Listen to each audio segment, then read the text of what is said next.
Nagsisimula ang eksena sa isang nurse na malamig na pinuputol ang damit ng isang babaeng pasyente gamit ang surgical scissors. Ngunit ang lalaking doktor na nakatayo sa tabi ay hindi iniisip ang tungkol sa medisina. Tinitingnan niya ito na may hayagang malasakit na makamundo. Pagkatapos ng operasyon, sinamantala niya ang pagkakataon na ang pasyente ay nasa ilalim pa ng anesthesia at palihim na pumasok sa kanyang silid sa ospital, isang pagpapakita ng lubos na kasamaan. Nang matapos niyang tugunan ang kanyang masamang pagnanasa, tinawag pa niya ang dalawa sa kanyang mga kasamahan upang maranasan din ang babae. Ang pinakamasakit, nararamdaman ng babae ang lahat ng nangyayari. Ngunit ang kanyang katawan ay tila isang kulungang paralisado. Hindi siya makasigaw, hindi siya makagalaw. Ang kaya lang niyang gawin ay lumuha ng tahimik na luha ng lubos na kawalan ng pag-asa. Mula sa araw na iyon, ang tatlong halimaw na ito ay lalo pang lumakas ang loob, palagi nilang inaabuso ang kanilang posisyon upang isakatuparan ang kanilang baluktot na pantasya. Kumalat ang balita sa ospital, at lahat ay nakakaalam ng nangyayari. Ngunit sa halip na maparusahan, ang mga lalaking ito ay isa-isang na-promote, umaakyat sa hagdan ng propesyon. Gayunpaman, ang hustisya ay may mahabang alaala at ang karma ay paparating para sa kanila. 10 taon ang lumipas, sa isang tahimik na gabi, ang anesthesiologist na ngayon ay pinuno ng departamento, ay naghahanap ng babae gaya ng nakasanayan. Isang napakagandang babae ang pumasok sa silid. Agad na nahumaling ang pinuno ng anesthesia, ngunit sa sandaling abutin niya ito, bigla niyang tinabig ang kamay ng lalaki. Akala niya ay isa lamang itong bagong laro ng pang-aakit. Hindi niya alam na ang naghihintay sa kanya ay isang malamig na kutsilyo na nakatago sa hita ng babae. Paulit-ulit niya itong sinaksak, pinatay siya agad. Nang matagpuan ang bangkay, ang resulta ng autopsy ay nag-iwan ng pagkagulat sa veteranong forensic doctor. Hindi pa siya nakakita ng ganitong teknik sa pagpatay. Ang biktima ay nasaksak ng 4 na beses, at bawat tama ay eksaktong tumama sa pangunahing ugat. Ngunit narito ang nakakatakot na bahagi. Ang mga sugat sa pagpasok ay nanatiling napakaliit. Sa madaling salita, gusto ng pumatay na dahan-dahan at masakit na maubos ang dugo ng biktima, pinapahaba ang paghihirap ng kamatayan hanggat maaari. Si Detective Kim, ang pangunahing investigador, ay nagtataka kung anong uri ng galit ang makakapagudyok sa isang tao na maging ganito kaplanado at kalupit. Bago pa man niya lubos na maunawaan ang unang kaso, may isa na namang ulat na dumating. Isang pangalawang bangkay ng lalaki ang natagpuan. Sa pagkakataong ito, ang biktima ay isang associate professor sa parehong ospital, at pareho ang paraan ng pagpatay. Ang forensic doctor ay nagbigay ng teorya na ang mamamatay tao ay dapat na eksperto sa human anatomy at bihasa sa paggamit ng kutsilyo. Posible bang doktor din ang mamamatay tao? Dahil parehong nagtatrabaho sa iisang ospital ang mga biktima, malamang na pareho silang nakaaway ng maling tao. Nakipag-ugnayan si Detective Kim sa isang kaibigan sa ospital at nalaman na wala naman talagang kaaway ang dalawang ito, ngunit mayroon silang isang napakalapit na ikatlong kaibigan. Ang lalaking iyon ay umalis sa ospital ilang taon na ang nakalipas upang maging direktor ng isang high-end na plastic surgery clinic. Sinundan ni Kim ang isang dating nursing assistant para sa karagdagang impormasyon. Sa sandaling binanggit ni Kim ang mga pangalan ng tatlong lalaki, namutla ang mukha ng assistant habang naaalala ang nakakatakot na pangyayari 10 taon na ang nakalipas. Ang kasuklam-suklam na ginawa ng tatlong doktor laban sa kawawang babae. Nang marinig ang buong kwento, nakatitiyak na si Detective Kim. Ang biktima mula isang dekada ang nakalipas ay bumalik para maghiganti. Upang subukan ang kanyang teorya, binisita niya ang direktor ng plastic surgery kinabukasan at binanggit ang insidente 10 taon na ang nakalipas. Sandaling natigilan ang direktor, ngunit sanay siya. Mabilis niyang ibinalik ang kanyang composure at nagkunwaring wala siyang alam sa sinasabi ni Kim. Nakita ni Kim ang pagpapanggap kaya tumigil na siya sa pagiging magalang at ibinagsak ang mabigat na balita na ang dalawang kaibigan ng direktor ay pinatay na. Nang marinig ito, nagalit ang doktor at sinubukang paalisin ang detective sa kanyang opisina. Ang reaksyon ito ay nagpatibay ng lahat ng hinala ni Detective Kim. Nagpasya siyang sumugal sa isang mataas na panganib na plano. Ilalagay niya ang direktor sa ilalim ng 24 na oras na surveillance. Gagamitin siyang pain upang mahuli ang mamamatay tao mula sa mga anino. Ngunit ang direktor na ito ay tuso, at hindi siya madaling hulihin. Tuwing gabi, kung hindi nasa bar ang direktor, nakatago siya sa mga maduduming lugar ng aliwan, kaya't naging bangungot ang trabaho ni Detective Kim sa pagsubaybay. Sa kabutihang palad, gabing iyon, nagpasya na ang babaeng mamamatay na kumilos. Pinaganda niya ang sarili ng marangyang makeup at nagsuot ng masquerade mask, saka sinubukang makapasok sa VIP room kung saan nagpa-party ang direktor sa pamamagitan ng pagtatago sa likod ng isang waiter. Ngunit sa mismong sandali na malapit na siya sa pinto, nabangga niya si Detective Kim na nag-iikot sa bawat silid para hanapin ang direktor. Nang makita siya, agad siyang nagtangkang umiwas sa ibang daan. Ngunit sa eksaktong oras na iyon, dumating ang bagitong partner ni Kim, padalos-dalos, at nabangga ang waiter. Kumalabog. Ang kutsilyong nakatago sa loob ng ice bucket ay nahulog sa sahig. Nang maramdaman ang panganib, mabilis na tumakbo ang babae. Hinabol siya ni Kim at na-corner, ngunit bigla siyang sinugod ng matinding atake. Pagbangon ni Kim, nakatakas na siya sa likod na labasan. Pagbalik sa presinto, paulit-ulit na pinanood ni Kim ang surveillance footage. Kahit nakamaskara, malinaw na napakaganda ng babae. Pinagsama pa ang natatanging kutsilyo na naiwan sa eksena, mas lalo siyang nakumbinsi. Ito ang biktima mula 10 taon na ang nakalipas. Sa wakas, nakahanap ng lead ang bagitong partner sa medical records. Lumalabas na 10 taon na ang nakalipas. Sa mismong araw na iyon, iisang babae lang ang nasa ilalim ng anesthesia sa ospital. 7 taon na ang nakalipas, binago niya ang pangalan niya bilang Shugan at dahil sa kanyang likas na kagandahan, umangat siya upang maging isang sikat na A-list actress. Nang imbitahan siya ni Kim sa istasyon para sa pagtatanong, napakalakas ng aura ng kanyang kagandahan na pati ang chief of police ay sumilip sa pinto para lang masulyapan siya. Sa loob ng interrogation room, dumiretso agad si Kim sa punto. Tinanong niya si Shugan kung kilala niya ang 2 doktor na patay na. Nagkunwari siyang walang alam, kaya't binanggit ni Kim ang direktor ng plastic surgery. Sa pagkakataong ito, hindi na niya itinanggi. Isa rin namang kilalang personalidad ang direktor. Binanggit niya na nagkasama sila kamakailan sa isang TV show. Pagkatapos, tinulak siya ni Kim tungkol sa mga pangyayari 10 taon na ang nakalipas, ngunit si Shugan ay sanay. Ang kanyang mga sagot ay kalkulado at malabo. Hindi siya umaamin o nagtatanggi ng kahit ano, kaya't walang legal na butas na pwedeng gamitin si Kim. Napilitan siyang palayain ito. Dahil tila huminto ang kaso, inilipat ni Kim ang focus sa murder weapon, isang Karambit Tiger Claw knife. Sinabi ng may-ari ng tindahan na ito ay isang Indonesian blade na dinisenyo para sa eksaktong pagputol. Paborito ito ng mga bihasang butcher dahil kaya nitong linisin ang karne mula sa buto. Ang salitang butcher ay nag-trigger ng alaala kay Kim. Naalala niya ang babaeng nagbukas ng tindahan ng baboy sa ibaba ng kanyang apartment. Minsan niya itong nakita na nagtataga ng baboy, at ang galing niya sa kutsilyo ay parang pang-surgery. Noon, mas nakatoon si Kim sa itsura ng babae kaysa sa kanyang teknik. Sa totoo lang, napakaganda niya na ang 30 taong gulang na detective ay hindi nakatulog ng gabing iyon. Nagpalit-palit siya ng posisyon sa kama, iniisip ang kanyang kurba, at umabot pa sa pagbibilang ng eksaktong 749 na tupa bago tuluyang nakapikit. Ngayon, nagsisimula ng magkadugtong ang mga piraso. Ang Karambit knife, ang katawan, tugma sa assassin mula sa nightclub. Hindi naniniwala si Kim sa mga coincidence. Pagkatapos ng trabaho, bumalik siya sa butcher shop. Ngunit bago pa siya makapasok, nabangga niya ang isang matandang babae na may puting buhok. May amoy ng pabango na pamilyar, ngunit hindi niya maalala kung saan niya ito naamoy dati. Binaliwala muna niya iyon dahil mas mahalaga ang pakay niya sa loob. Ngunit sa sandaling pumasok si Detective Kim sa butcher shop, tuluyang nag-short circuit ang kanyang profesional na utak. Ang layout ng tindahan ay nagpapaalala sa kanya ng kurbo ng may-ari, at nagsimula pa siyang magpantesya na makasama ito. Nang biglang lumabas ang babae, nagulat siya ng husto at nakalimutan kung bakit siya naroon. Dahil sa kaba at pagkailang, bumili na lang siya ng buong ulo ng baboy para may dahilan siyang umalis. Kinabukasan, dumaan ulit si Kim sa tindahan. May hinala pa rin siya, ngunit dahil sa kahihiyan ng nakaraang araw, hindi niya planong pumasok. Ngunit nang siya'y lumingon, muntik na siyang mapatalon sa gulat. Bakit ka nagtatambay sa harap ng tindahan ko sa ganitong oras? Tanong ng babae. Kahit paulit-ulit na iginiit ni Kim na isa siyang mataas na ranggong detective, tinatakan na siya ng babae bilang pervert at tinakot pa siyang tatawag ng pulis. Naiwan si Kim na walang masabi at mas lalo pang natakot na magtanong ng totoong mga bagay.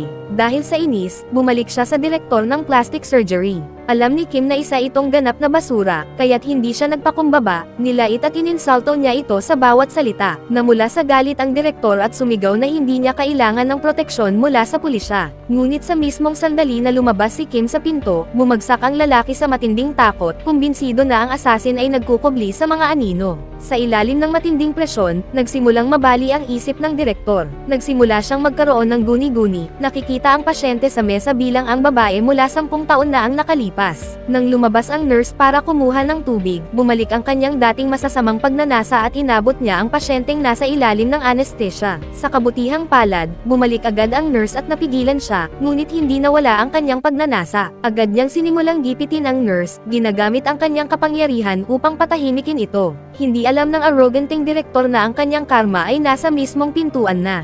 Gabing iyon, habang papasok siya sa garahe, nagsimulang kumurap ang mga ilaw sa nakakatakot na paraan. Dahil sa kanyang likas na paranoia, alam niyang may mali at nagpanik habang tumitingin sa paligid. Sa sandaling handa nang umatake ang nakatagong assassin, biglang dumating ang anak ng direktor at isang security guard.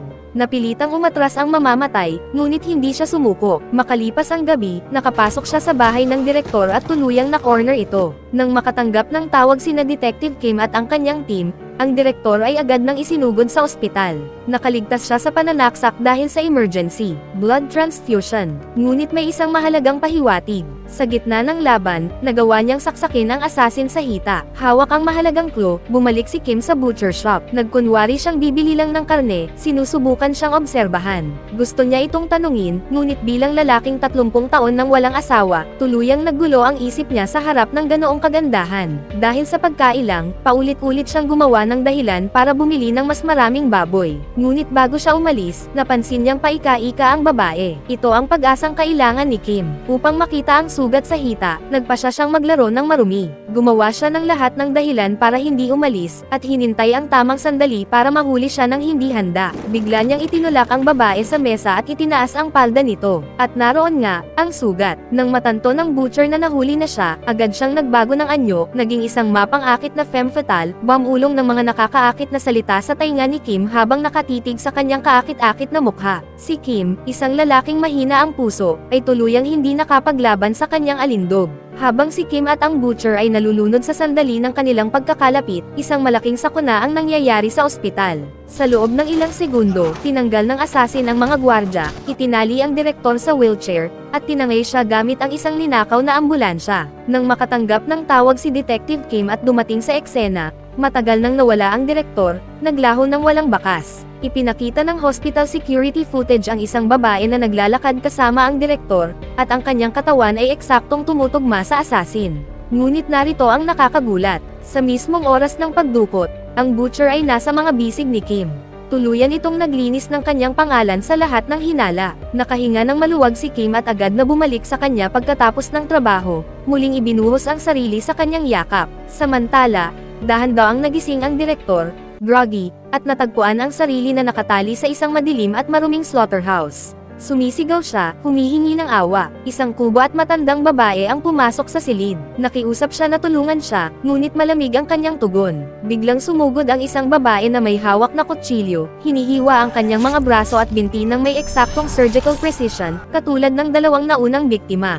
Habang hinihingal siya sa huling hininga, yumuko ang matandang babae at bamulong sa kanyang tainga. Matagal kong hinintay ang pagkakataong maghiganti sa mga kagaya mong basura. Ang pangungusap na iyon ay nag-trigger ng nakakatakot na alaala mula 10 taon na ang nakalipas. At ang kanyang katawan ay agad na tumugon sa takot. 2 beses siyang tinusok ng matanda gamit ang kanyang tungkod bago walang awang hinubad ang kanyang pantalon. Una, wala siyang ideya sa mangyayari hanggang sa isang malaking hunting dog ang pakawalan sa loob ng silid. Huli na nang maunawaan niya ang kanyang kapalaran.